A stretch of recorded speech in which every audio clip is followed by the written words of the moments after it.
welcome to the channel. I am Trinice West, and this is my husband, Kevin. We recently retired and we're traveling across the U.S. and throughout the world. We are the Traveling West. Join us on our journey. We finished our stay in Mexico's Baja California Peninsula with a final stop in San Jose Del Cabo. Originally, we didn't have plans to visit this particular city. However, we were unable to find an Airbnb that allowed us to stay in Cabo San Lucas within our budget and still be able to leave the country on Southwest Airlines using as few points as possible. So we decided to travel a little further north and stay a few nights in San Jose Del Cabo. And boy, I am so happy that we did. This city is just so darn cute. I just kept looking around. So cute. It's so cute. You feel like you're in a movie set. It reminds me of San Miguel de Allende in Mexico, and but with a West Coast flair.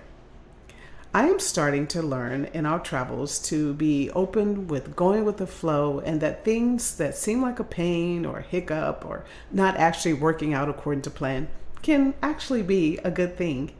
We would have missed out on an opportunity to experience a great city. We traveled from Cabo San Lucas to San Jose del Cabo using an Uber.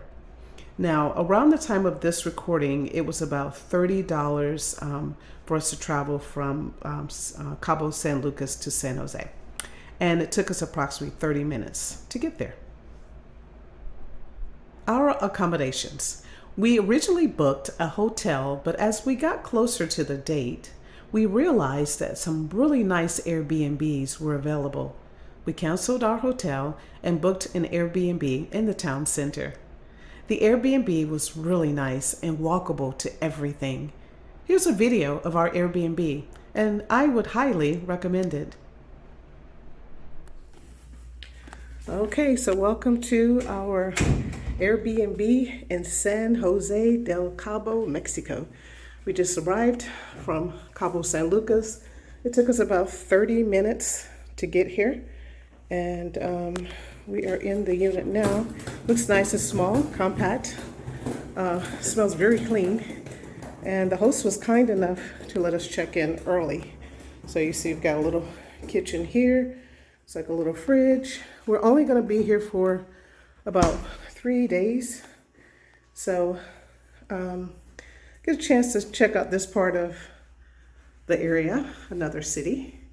Nice little sofa, chair, table, TV, little desk if you need to work. And let's look out here, see what we have. And so it's right in the heart of the city, so very walkable, should be very walkable. You can see the mountains in the distance. Looks really nice. Looking forward to it. And let's take a look back here. And here is the bathroom.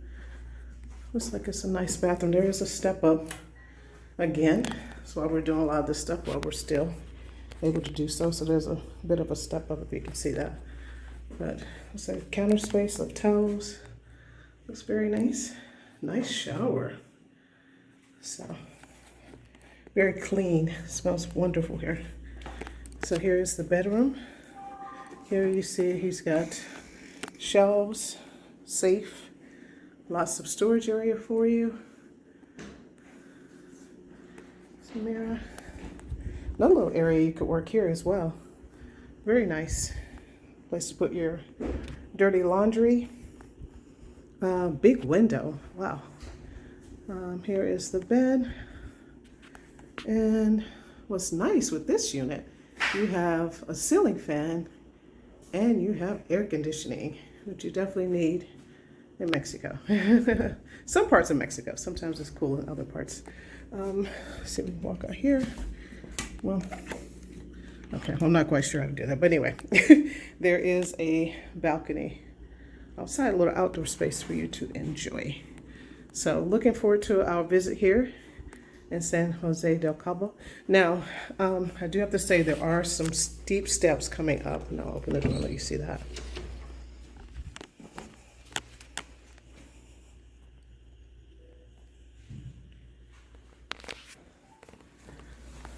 So this is another reason why Kevin and I decided to do a lot of this while we are still young and able to move around. And you see our luggage, very heavy, having to lug all those up the steps.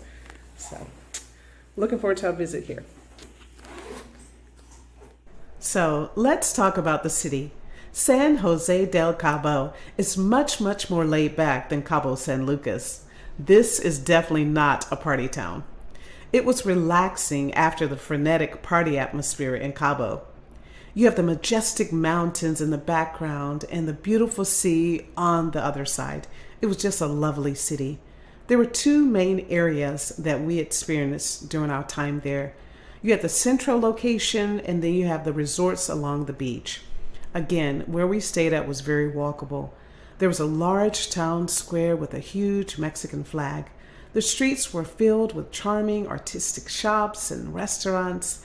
It was a very clean city, and you could tell that the residents took pride in their city. Everyone was very warm and friendly. There's a huge presence of foreigners, and English seemed to be widely spoken. It was wonderful just to meander through the quaint streets. Many Americans we encountered there were repeat visitors and often said that this was their top spot to visit in Mexico. At night, the square was a fun place to just eat gelato and people watch. There was also a huge artist walk event every Thursday from 5 p.m. to 9 p.m. And this occurs during the months of between November and June. And this is where artists could display all their artistic creations.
The second area was the beach area. You could reach this area by traveling along the main road and following the green walking biking path. Turn right and there was a walkway that took you to the beach.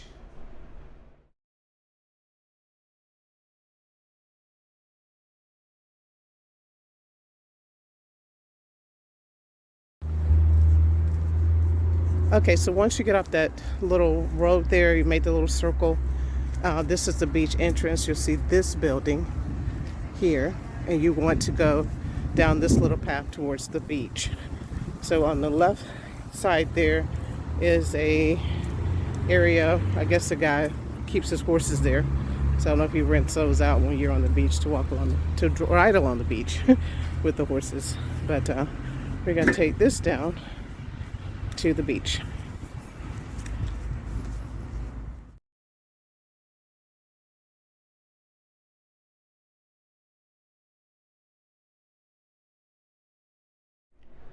Now, the beach was probably one of the best that I've seen in Mexico. It was very beautiful and underdeveloped. So you didn't have all the beach umbrellas and the resorts and things blocking the view. It's just pure beach and water. Now, it wasn't swimmable, but I could stay there for hours just watching the waves roll in. The resorts that were there along the beach were set far away back from the shoreline. So it was pretty much, yeah, just clean view all the way down the coastline.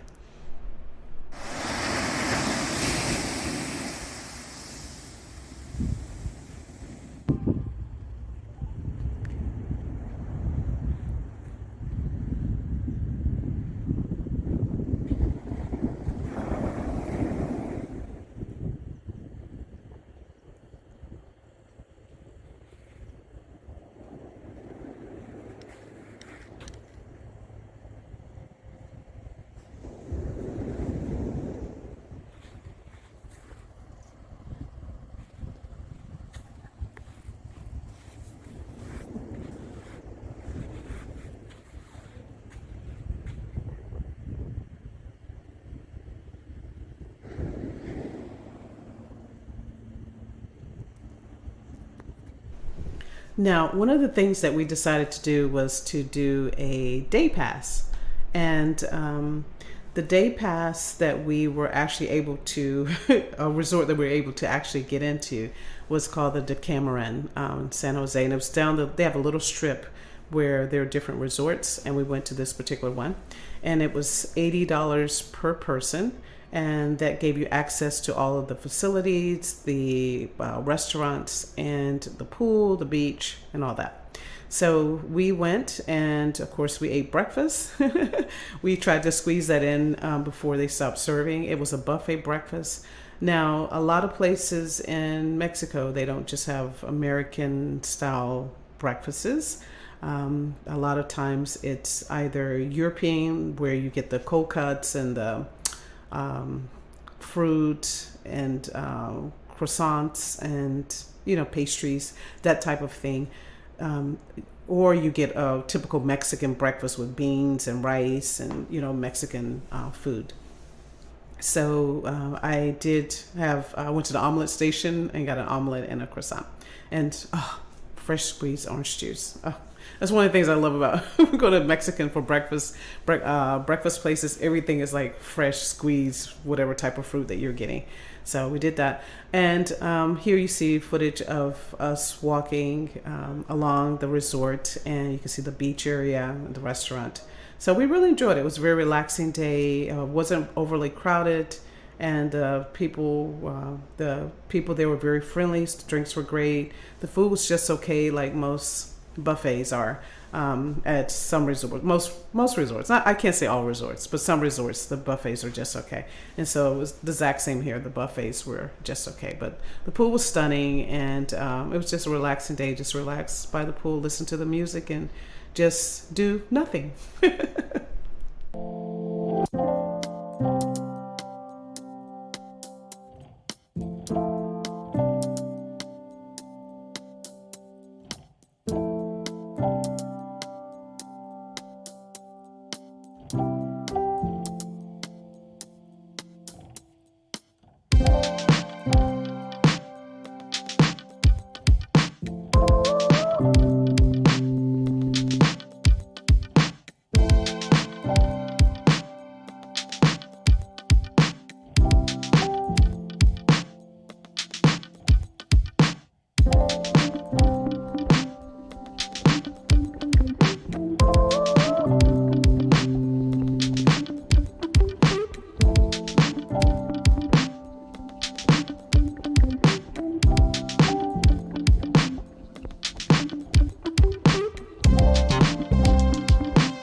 Now, we usually head straight to the supermarket as soon as we arrive in a new city.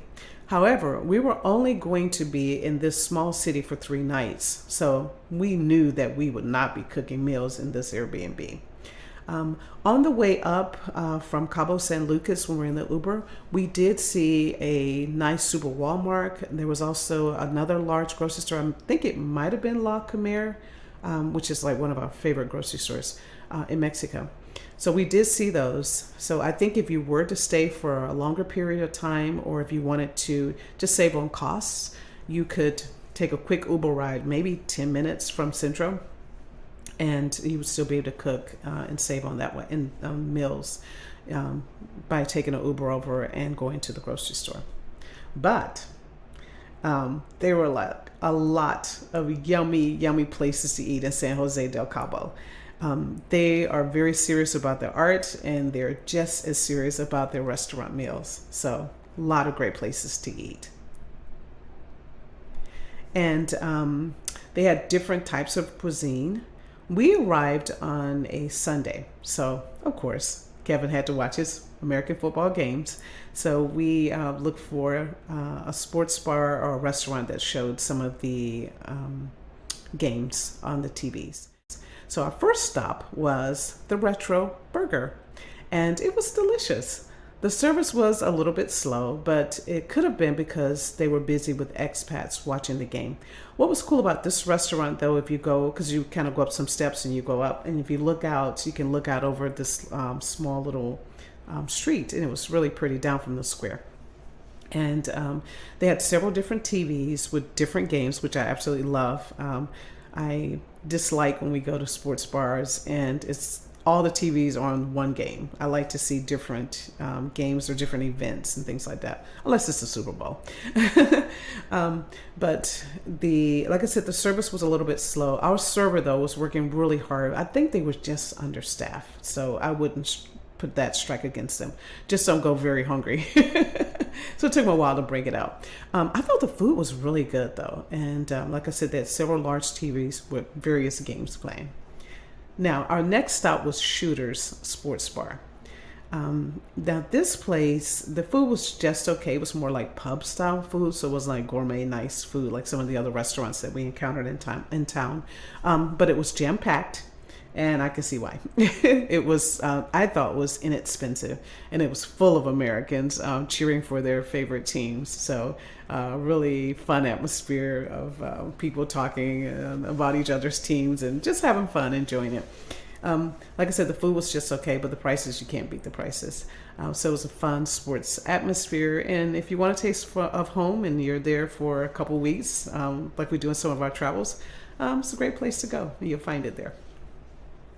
Another restaurant we ate at was, hopefully I'm saying this correctly, it's Pietro's Restaurante. This place was beautiful. The ambiance, the service, the food was excellent. They even threw in a small dessert sampler that was mouth-watering, so very good. Even though I was stuffed at the end, we did have that little sampler dessert, so it was really good. Another thing that we saw when we were there at the little main square, if you walk down it and along that little side street, there are restaurants that are like up high, so you can kind of look out and people watch. And so we decided to go to another place. It's called The Garage.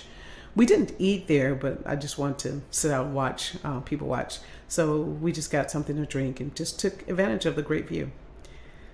Now, the next morning, we look for a place to eat. We usually don't do breakfast. We just do a cup of coffee. But we didn't even bother making coffee in the room. It's terrible.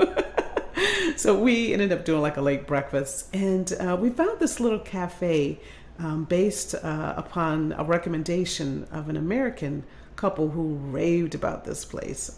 Pescalo? Hopefully I'm saying it correctly. It was good. The food was fresh, it tastes homemade, and the service was great. It was a really cute little place. It was a little difficult to find because it was like tucked away on the side of the main square. So maybe something you want to Google.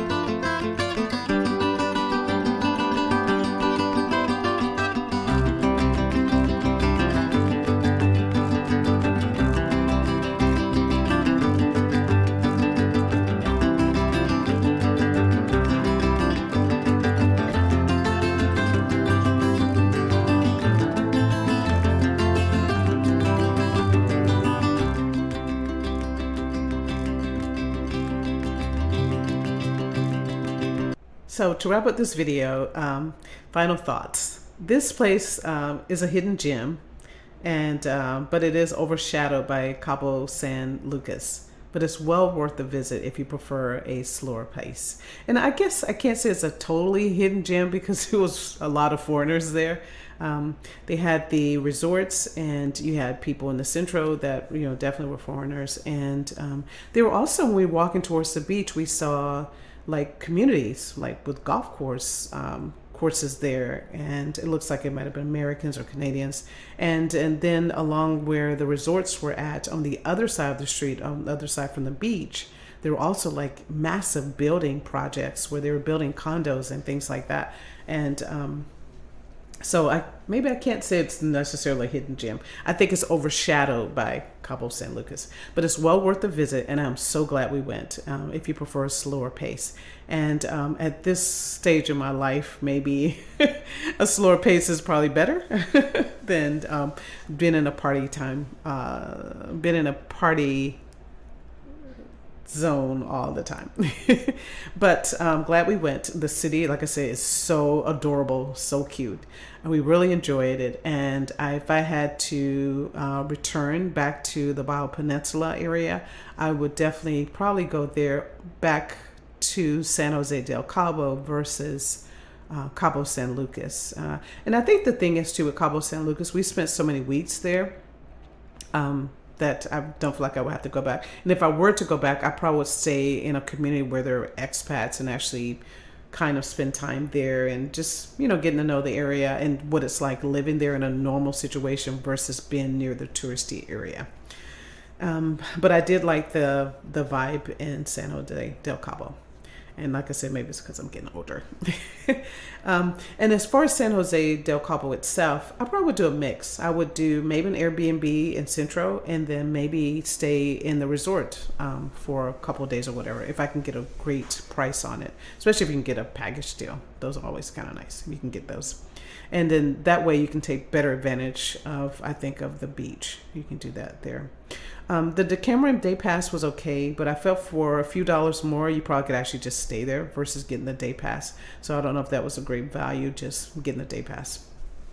And it also may depend on what time of year it is. If it's a high season and that $80 is still the price, but the resort is a lot more, then it's probably worth it. So just depends. But anyway, thanks so much for watching and joining us in our visit to San Jose Del Cabo. And we thank you so much for supporting our channel. Please don't forget to subscribe, like, and comment. And we will see you in our next video. Take care.